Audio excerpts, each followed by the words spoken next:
So in this session, we're going to talk about our understanding of linkages of the three financial statements. And that's the first exercise we are going to do today. So how do you link the three financial statements together? When you're looking at the three financial statements and a series of transactions that you look at with respect to the company, there are a few things you need to keep in mind, right? The first point is accounting rules are important. They're useful, but they're not very necessary to remember in order to make the financial statements. So if you were to ask a question that, I don't understand the accounting rules, the rules of double entry system, debit and credit, you can still go ahead and build the financial statements purely because there is a simple logic that is going to get applied every time you're going to input a transaction into the system. Accounting rules are useful. If you know them, great.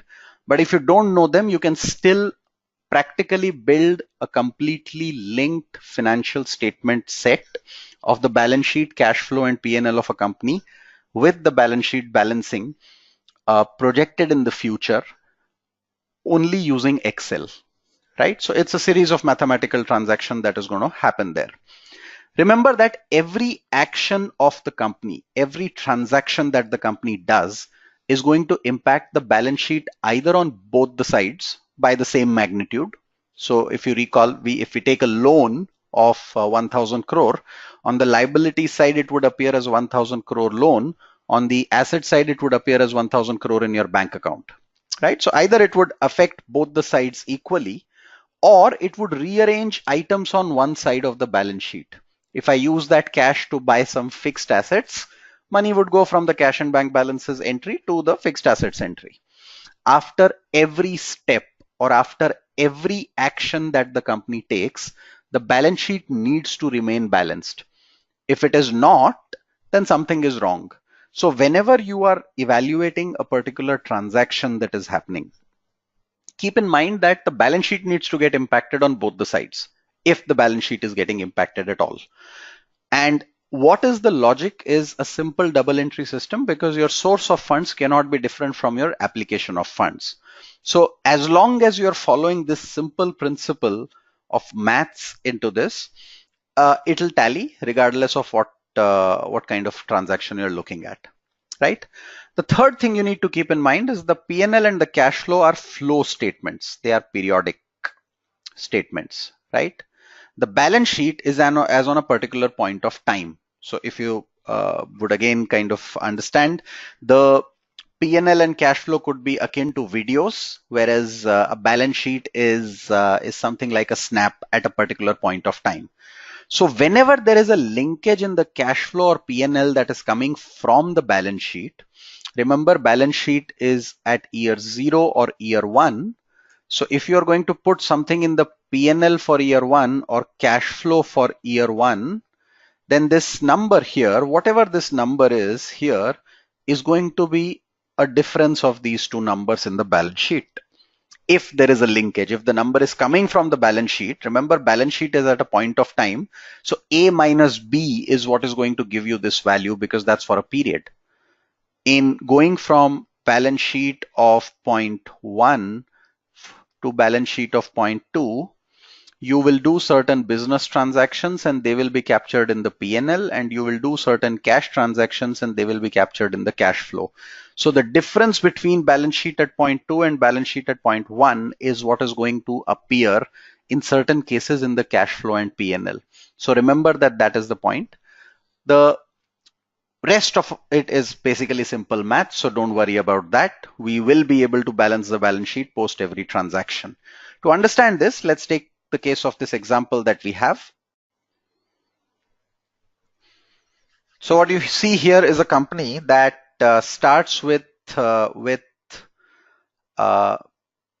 equity of 500 crore, and at the end of year 0, which is at the beginning of year 1 essentially, which is lying as cash in its account. So bank cash and bank balances I'm using kind of interchangeably, and it's lying there. If the company does nothing in the entire year 1, then all of this will be 0, all of this will be 0, and we'll end with the same state. Total liabilities 500, total assets at 500, correct? That's what is going to happen. There's a line item called check here, which tells us if we are making a mismatch in the balance sheet. So this is the difference between total assets and total liabilities, right? Now what you see here is on the business sheet, there are certain steps that the company is doing in this business, right? So there are certain steps of business during the year, 10 steps. Each step, remember, is going to go and affect the financial statements.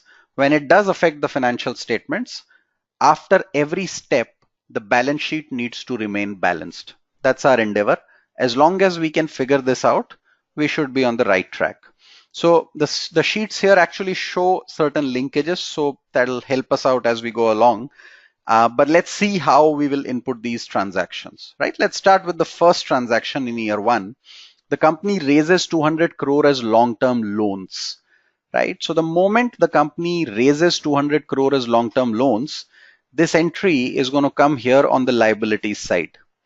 There's a long-term loan that's going to come in, and I'm going to put this 200 crore here, right?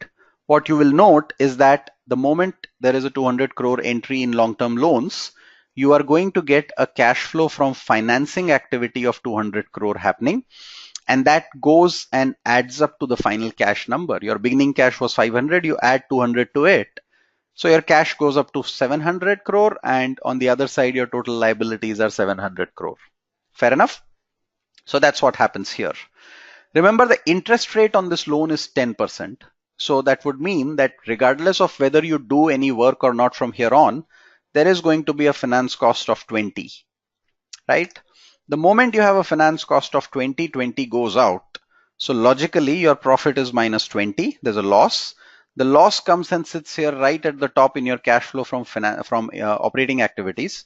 And that essentially results in the cash number going down to 680. But who has lost this money? The balance sheet would appear to be not balanced at this point of time. There is a difference of 20, but that's because we need to make one more adjustment. Who loses this money? If the company closes today, the precedence of payment will be with the debt guys, so you have to pay them 200. The remaining amount, which is 480, goes to the shareholders. So this 20, which is a loss, has to be borne by the shareholders. So remember, this 20, if this was a profit, it would have gone and sat under reserves and surplus. If this is a loss, that loss is also going to go and sit there, right? So now the combination of this 500 and minus 20, which is 480, is what the shareholder gets if the company folds or closes today.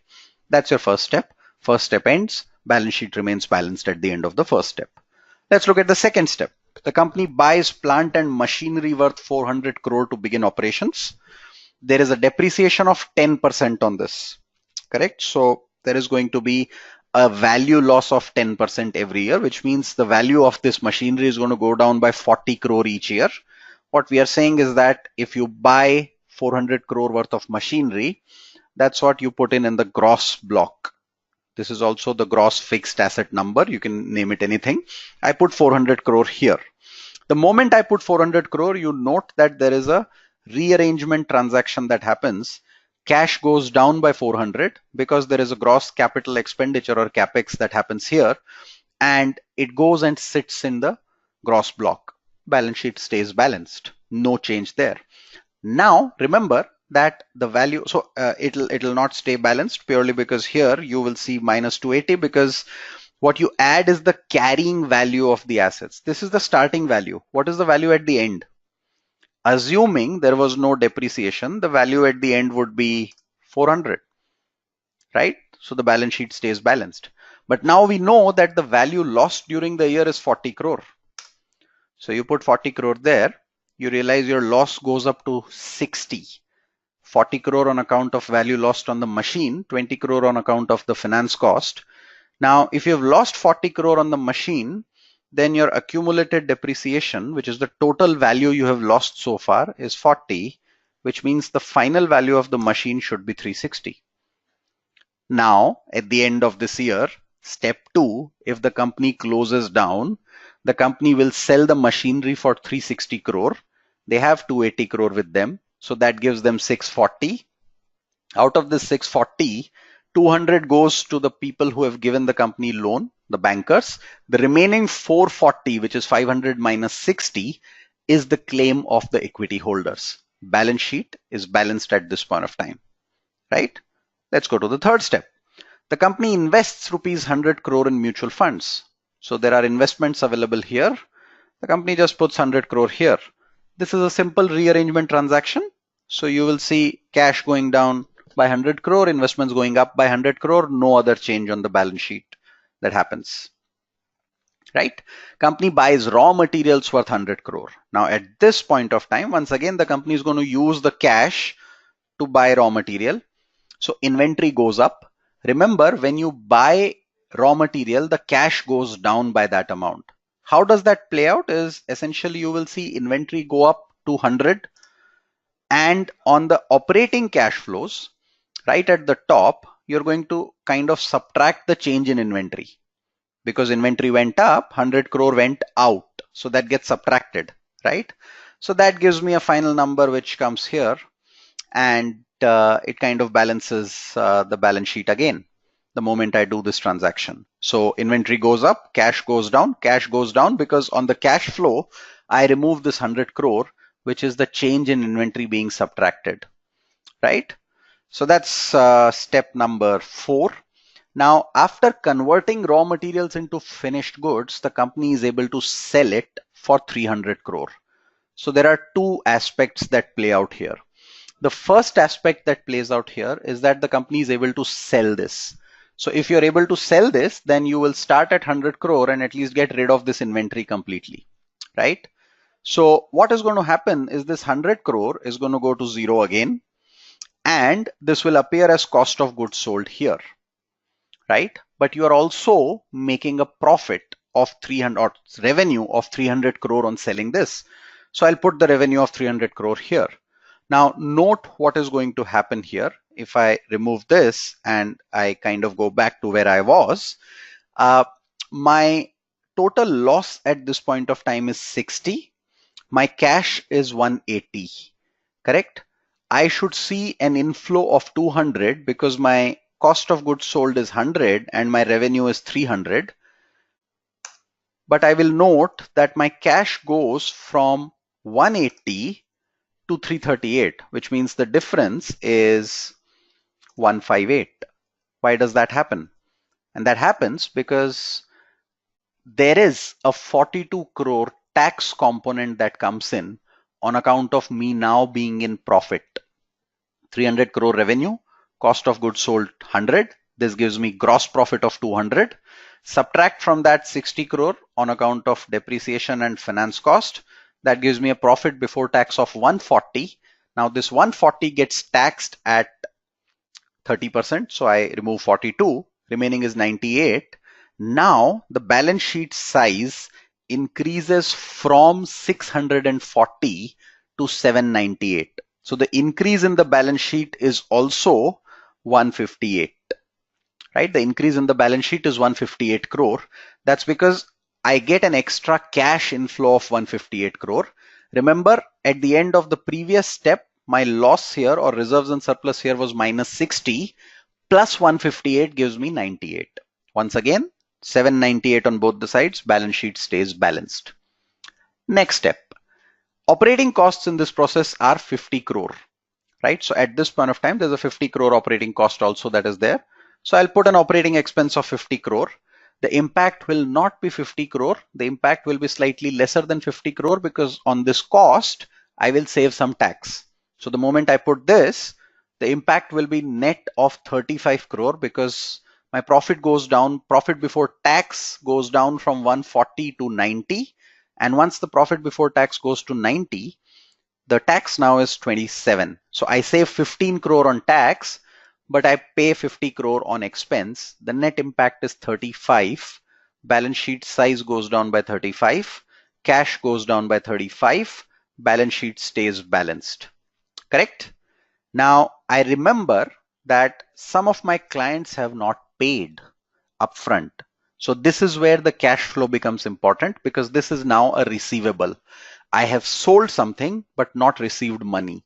If I have sold something and not received money, the receivables number should go up to 100 Logically, the cash number has to go down. So that's a rearrangement of items that happens. This goes and gets subtracted on the cash flow. So any change in receivables, just like change in inventory, in fact, any kind of change in any current asset gets subtracted from my cash flow from operating activities, right? So that takes it down. That's one part.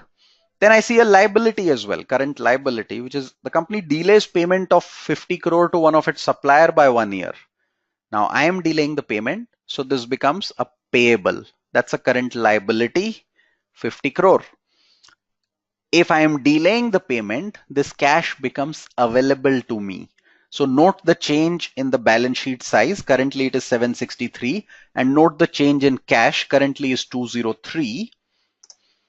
Cash increases by 50 because this money is now available with me. I never paid it. So I bought raw materials worth 100, but I did not pay for 50 crore.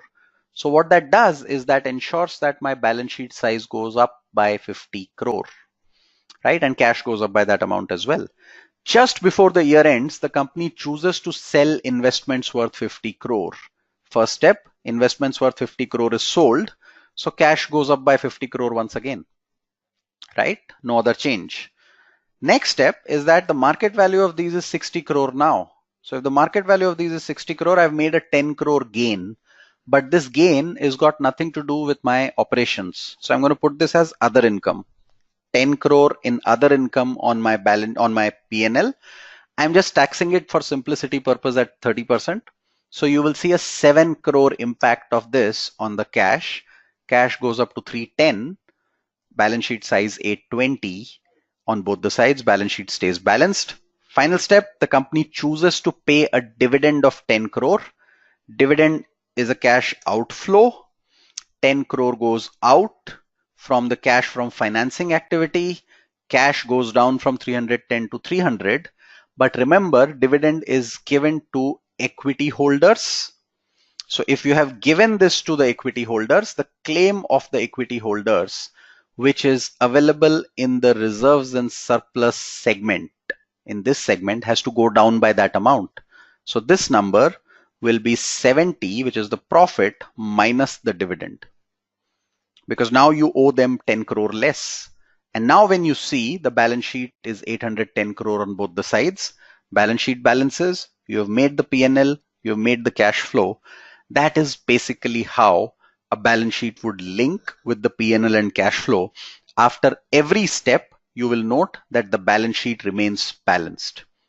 That's basically how linkages would work in financial statements. Let's take a look at certain examples of financial statements to understand why some of these statements become more important, right? And this is some live cases we're going to pick up. So let's pick up the case of this particular company. What you see on the screen is data taken from screener.in. There's a website called screener.in from where you can get data on companies. Just try and get this first. So the cash flow data in terms of cash from operating, investing, and financing activity is available for the last almost 10 years. This company's name is Jaiprakash Associates. That's what the data is that we have. Now, remember that the cash flow, any of these cash flows, a positive number means inflow, a negative number would mean an outflow, right? So when you see these numbers, you're seeing 708 crore inflow. That's a positive number. So you're making money operationally. 7,494 crore inflow, which means you are raising loans. You've raised loans. And you see an outflow of 6,743 crore. So you must be spending on investment or capital expenditure, right? So you're spent on capital expenditure in this context. Now note the trajectory of what you see in this company, in this particular case. You see the cash flows look okay. They are kind of positive in a lot of the years, negative in some years, but there is a very clear trend that you see. There is a consistently negative cash flow that you see all this while in cash from investing activity, right? Every year, and some of the years are huge negative numbers, right? So the company is expanding rapidly.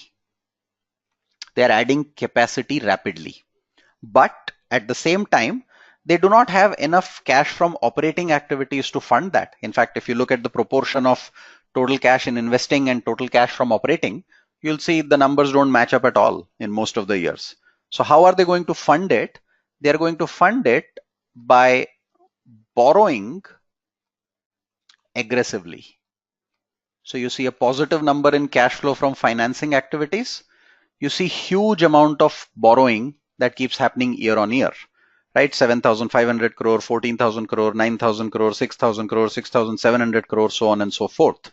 Now, when a company expands rapidly by borrowing aggressively, you borrow a lot of money and then you expand, you are hoping that your cash flow from operating activity will turn out to a point where it starts giving you out a lot of benefits and you're able to repay the loans. Let's look at the P&L of this company.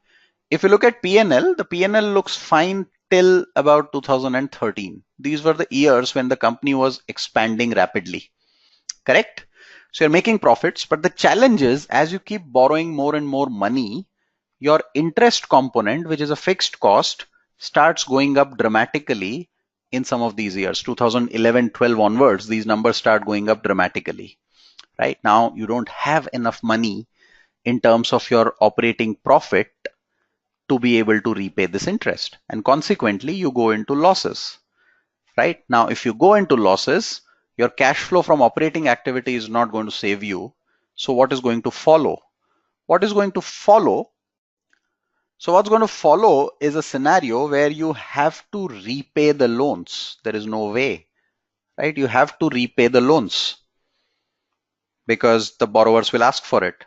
And you don't have enough cash flow from operating activities to repay the loans. So what are you going to do? You're going to see big positive numbers here. That's because you will have to sell assets to be able to do that. You will recall that Jayaprakash Associates sold their cement business last year. This 15,000 crore has come from there, which used to pay out this 14,000 crore of loan that was outstanding, right?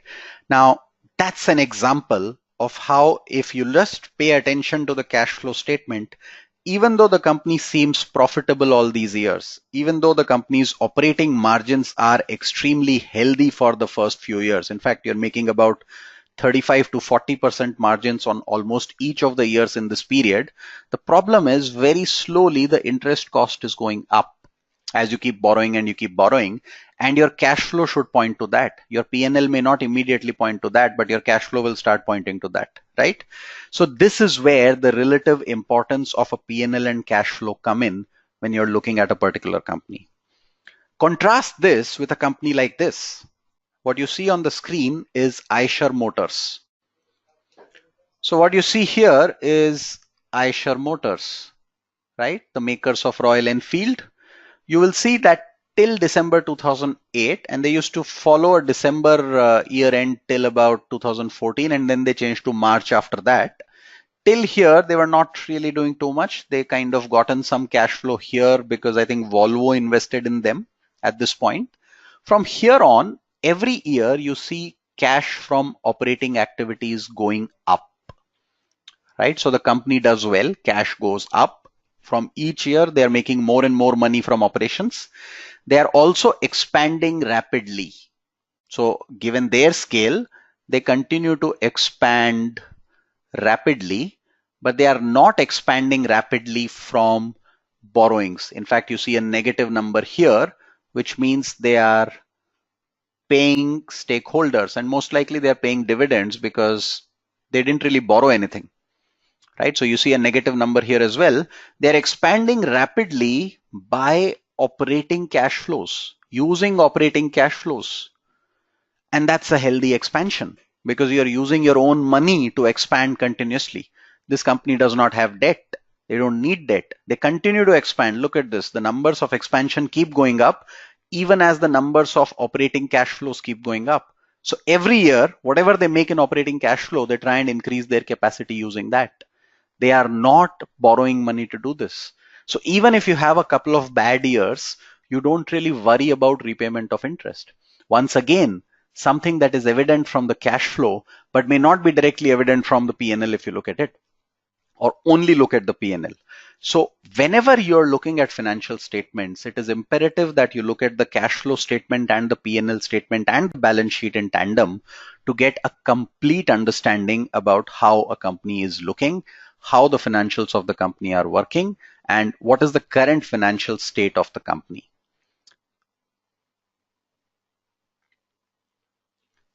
Let's move ahead and turn our attention to some concepts around corporate finance now.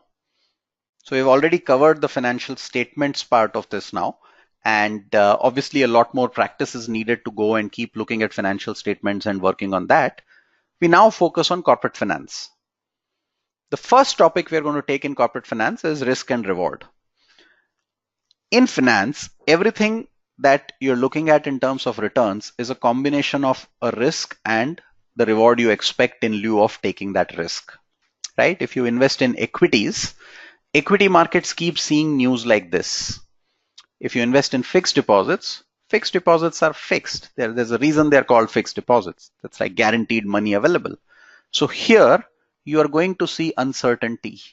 On the other side, there is no uncertainty. You are definitely sure of what is the outcome. In most of the cases, there could be certain uncertainties in specific exceptional circumstances, but usually in a fixed deposit, you know the input and you know the output. You know you have put in 100 rupees today. If the fixed deposit rate is 7%, you're going to get 107 at the end of 1 year. But that's not true with stocks. You don't know if you buy the stock of Reliance today at 1360, what is going to be the price after 1 year. There is an uncertainty. Because there is an uncertainty, your perception of risk is higher, right? Think of fixed deposit as debt. When you put money in a fixed deposit, you have given debt to the bank. Cost of debt is lower than cost of equity. When you give money buying stocks, you're giving money to the equity guy. Here, the risk is higher, so you would expect a bigger return. You will not be happy with Reliance giving you a 7% return. You know, if you were to start a business today, you won't be happy with a 7% return purely because you will get 7% in a fixed deposit itself. So why will you be happy with 7% return, right? You could go a little bit higher in terms of more interesting debt kind of instruments. You could get 8, 9, for example. A PPF instrument would give you about 8.5% kind of an interest. If you go and put it in certain bonds, which are basically fixed deposit that certain companies issue, something like a non-banking financial company, if you would have read about it, Shriram Transport Finance would come with some sort of fixed deposits, kind of fixed deposits. So they kind of borrow money at 9.5, 10%, right? So if you are investing in equity, remember your claim is only after all these debt guys have been paid. So you would want a higher return. 7% just does not cut it, right? Risk and reward will go hand in hand. So if you have an option that is given to you, which means, product A gives you 40% return, means 10,000 invested becomes 14,000 next year. Product B gives 20% return, which means 10,000 becomes 12,000 next year. In the absence of any further information, you will choose product A because you're getting more return. But whenever you're getting more return, the question you need to ask in finance is, why is that happening? So let's add more information to this. What if in the first case, probability of losing money is 80%? So there is an 80% chance that you're going to make 0, and there is a 20% chance that you're going to make 14,000 rupees, right? So what's your expected payoff? That's just a multiplication, right? And you get the amount as what, 5,600? Sorry, 2,800, right? And in the second case, let's say probability of losing money is 20%. So you have a 20% chance that you get 0, and you have an 80% chance that you get 12,000, right? So what is it? What is the outcome? 9,600. Now which one will you take, right? So essentially, always remember that risk and reward go hand in hand, and higher the expected return on something, there is an underlying principle of reward, of risk that is carrying with that instrument, right? Now that doesn't mean that if you generally go and take more risk, you are going to get more return. You would expect more return for taking more risk. Whether you get it or not is a function of 20 other things in finance, right? So just because I go and buy the stock of Jet Airways and take a lot of risk doesn't mean I'm going to be entitled to a return. But yes, if I'm buying the stock of Jet Airways today, which is under default at this point of time, I will want a bigger return than what I would expect if I were putting money in, let's say, the stock of Reliance. So very simply put, my risk and my reward are directly proportional. And I would expect, and when I say reward, it's an expected reward. It doesn't mean I will get that reward, right? I will expect a reward that is directly proportional to the risk I am taking in a particular instrument. So in general, when you look at finance, you want the returns to be higher. You want to generate higher excess return. What is excess return? Think of your FD as a very simple case. The return on the FD could be classified as a risk-free rate. Now, in actual terms, the risk-free rate is basically something like the government bond return, because you expect that the government is not going to default. But let's, for simplicity's sake, assume that fixed deposit gives you a risk-free return of 7%. Now, you are only taking risk for returns over and above 7%. You want 10%, 12%, 15%. So you want to generate excess return, and you want to buy an instrument that gives higher excess return compared to other asset classes. If there is one which is giving 10% and another which is giving 12%, the excess return is more here. And at the same time, you want less uncertainty, you want a less risky asset, and you want to use less time period to get your money back. The instrument has to come back quickly. Now, how do you measure risk in finance? There's a small discussion we'll have on this. Let's go to cricket and look at the scores made by player 1 and player 2. There's a player 1 who makes 50, 50, 50, 50 in 4 innings. What's the average? The average is going to be 50, right? There's another player who makes 0, 100, 0, 100. What's the average? The average is again going to be 50. Now, how do you choose between these two? Right? You want to find out what is the deviation from the average in either case. And that's what is given by a number called as variance, or the square root of variance, which is called as standard deviation. Now, you don't want uncertain outcomes. Uncertain outcomes are what you are trying to avoid. And that is what standard deviation basically signifies, right? So what it does is, if you find out standard deviation in the first case, there is no standard deviation. The deviation is 0. It always is the mean, right? In the second case, the standard deviation is 50. So when would you choose one? Player 1 is to be chosen when you want someone to play for your life. Player 2 is to be chosen if you are looking at someone to play for entertainment, right? Similarly, if you look at stocks, an investment with low variance or low standard deviation is to be chosen if you are looking at satisfying a goal that is sacred. You want to plan for your retirement, you want to plan for your education. That's when you kind of use instruments that have low degree of variance. But if you want to have fun in financial markets, you're generally punting in financial markets, you're trying to speculate in financial markets, then you go and look at instruments that are extremely risky or uncertain or volatile, because there the standard deviation would be high. There is a difference between stocks like airline stocks versus stocks like FMCG stocks. Airline stocks are likely to fall here, high degree of variability. FMCG stocks are likely to fall here. FMCG is fast moving consumer goods, all your consumer non-discretionary companies like the Colgates and Gillettes and HULs of the world. These are the guys who would be showing very little degree of variance. And that's how you basically go about measuring risk. Now, you want instruments in finance that take lower risk and give you higher returns. So if you do a very simple calculation, which is something like return divided by risk, that's a risk adjusted return, you want a higher number here. And there are various variants of this metric that come up. Sometimes you use excess return in the numerator, sometimes you use some other measures of return in the numerator. But you are basically trying to gauge that by taking a small amount of risk, if you can get a higher amount of return, that's what you want, right?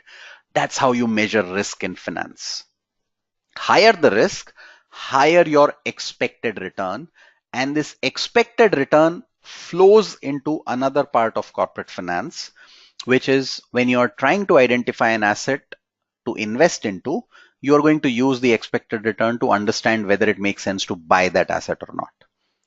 So that's about measuring of risk. Let's move to the next concept of corporate finance, which is like the underlying corner stone that's going to kind of keep coming across the length and breadth of finance, which is time value of money. Basically, the concepts of present value and future value. If I give you 100 rupees today versus 100 rupees after a month, all of us know that we are going to take 100 rupees today for a variety of things. There is less uncertainty, right? So there are, earlier the better. So that's the reason you are going to take. You are, not taking into consideration inflation. So 100 today may not be the same as 100 after 1 month in any case. Plus you can earn some interest on this money if you get this today. So for all these reasons, you want this money earlier today, right? The value of 100 after a month is not the same as 100 today. 100 after a month would be lesser than 100 today. That's a basic building block. You have this, right? And all of us intuitively know this is the case. Now, how much should be 100 after a month effectively, right? Or if I were to equate this today, if I'm getting 100 after a month, what should be the value today, right? That is found by finding present value of this 100. Correct. So the present value concept, think about it. If there's a bank deposit that's going to give you 110 rupees after 1 year, right? And considering whatever risk you are taking, you assume there's a return of 10% you expect. How much should you pay today for this, right? So to get 110 and to capture 10% return, intuitively we'll know we need to pay 100. Right? How did we arrive at this? 100 growing at 10% will give me 110. This is the future value. This is the present value. So consequently, if I want to arrive at the present value, I can just take the future value and divide it by the expected rate of return that I want to make. That'll give me the present value, right? So if I was to ask you the question on how much should you pay today so that you can get 10% return while that 110 is fixed, then you arrive at the number based on this equation, correct? If I want 12% return, I'll take 110 and divide it by 1 plus 12%. That's how much I should pay. Higher the expected return, lower the price I'm going to pay today. That's because I'm dividing by this number, correct? So that's my concept. Now let's assume there is another instrument. Instead of this instrument, if I have an instrument that after 2 years doesn't give me anything after 1 year, but after 2 years gives me 121. I still want a 10% return for both the first year and the second year. So I invest X amount today that needs to grow at 10% and 10% for the 2 years. That should give me 121. So how do I solve for this? Intuitively, once again, we'll know 100 after 1 year is going to be this much at 10%. And then another 10% on that compounded is going to give me 121. So in simple terms, I'm going to divide this by 1 plus 10% raised to the power 2 to arrive at the present value. Can I get to a generic value here? So I'm looking at the future value and I'm going to divide it by my rate of return and I'm going to take it to the power n, number of years after which the future value is going to occur. That's my present value. Now, why am I doing it? So that's the concept of my present value. This interest rate is my expected rate of return. Whatever I expect to get from a particular instrument is what I'm trying to use here. N is the number of years or number of years to the cash flow that is happening. This is the cash flow I receive. This is what I will pay, right? So that's how you solve for this. And the reason you are doing this is you can't compare it otherwise. If I say you give me 100 rupees today and I'm going to give you 103 rupees after 1 year, can you compare them directly? You can't add them because this is at time 0 and this is at time 1 and they are not equivalent. You can't say I'm making 3 rupees on this entire exercise unless you find the present value of this and then compare whether you are getting more than 100 or less than 100, right? So this won't work intuitively, purely because you will say that, look, if I give 100 today and I go to the bank is likely to give me 108. That's because my return expectation is 8%. So I can give you 103 divided by 1 plus 8%. Will you give me 103 versus it? Is what your question should be. So you can't compare cash flows unless those cash flows are brought back in the same time level.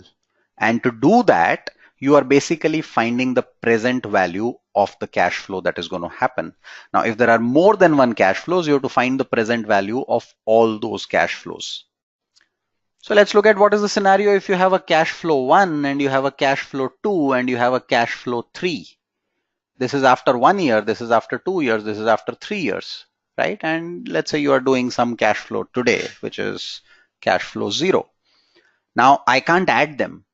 To add them, I have to bring them to the same time level. So when I discount it, this comes here. When I discount this by 1 plus r squared, this also comes here. When I discount it by 1 plus r cubed, this also comes here. Now I can add these and then see whether I'm making money or not. This concept, when I'm trying to add all of these together and find out whether I'm making money or not, is what is commonly called as the net present value concept. So there is typically an outflow that happens here. I pay money and then I get a series of inflows. That's going to happen till time n. These are all inflows. I have to find the present value of all these inflows at the time today and then add. And if this number is positive, I am making money. I can't add them directly. I have to first bring them down to the current time plane. And then when I add, what I get is what is called as net present value. Now that's a concept that is very, very relevant and used a lot in valuation of projects. Let's take an example.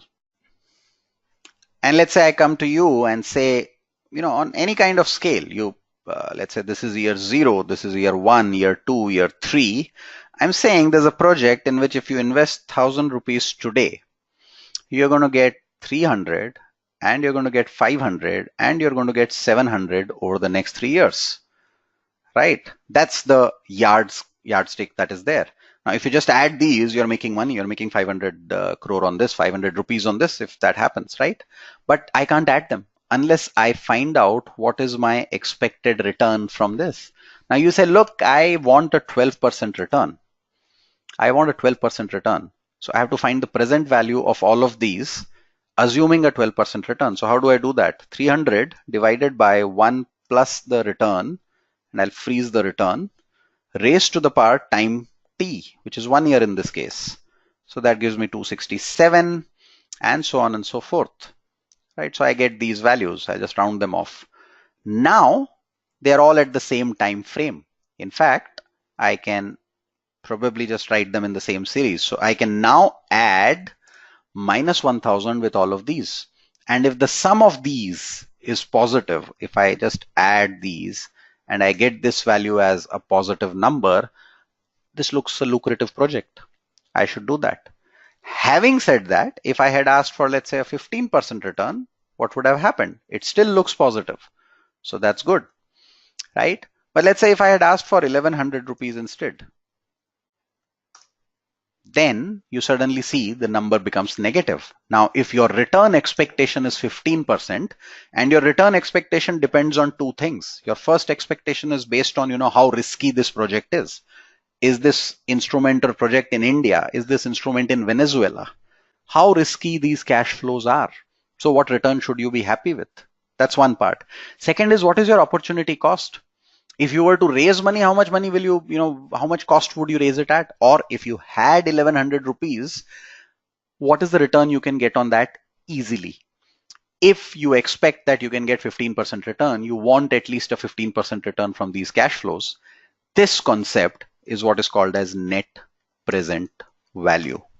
Now, in this case, I'm giving you a time frame where you are basically investing some money and you're getting certain returns back. The same concept basically gets extended again and again in finance in what is called as discounted cash flow valuations. What are we doing? We are looking at the cash flows and we are discounting these cash flows to find the present value of the instrument. So if you believe there is a company who's going to give a certain kind of cash flows in future, you can arrive at what is the current market price of that company based on what your expectation of all these future cash flows is, right? And the more important point here is, while this is an extension of an NPV, look that we are using cash flows to value a particular company or an asset. So what matters is cash flows and not profits. You're not discounting profits. You are discounting cash flows because that is the factual number that is going to come in the hands of the investor. So going back to your discussion around financial statements, profit and loss is not necessarily the most important number. Cash flows are extremely important. And whenever you buy a stock or an instrument or a bond or any kind of security, the value of that depends on what kind of cash flows it generates, not on what the profits are being generated. And precisely because of this reason, you need to understand what is the quality of those cash flows. Are those cash flows coming on account of actual business operations, like in the case of someone like an Eicher Motors, or because you're borrowing money, like in the case of someone like a Jayaprakash Associates, right? So it is important to note the quality of those cash flows because they will soon turn into negative if this is by borrowed money. At some point, you have to repay that money back, right? So that is the crux of this entire discussion on how do you use some of these basic corporate finance building blocks. All you need to do if you are evaluating a company like Reliance Industries or Eicher Motors is go and understand their business, predict what kind of cash flows they will have in the future, and go back and find the price of the company.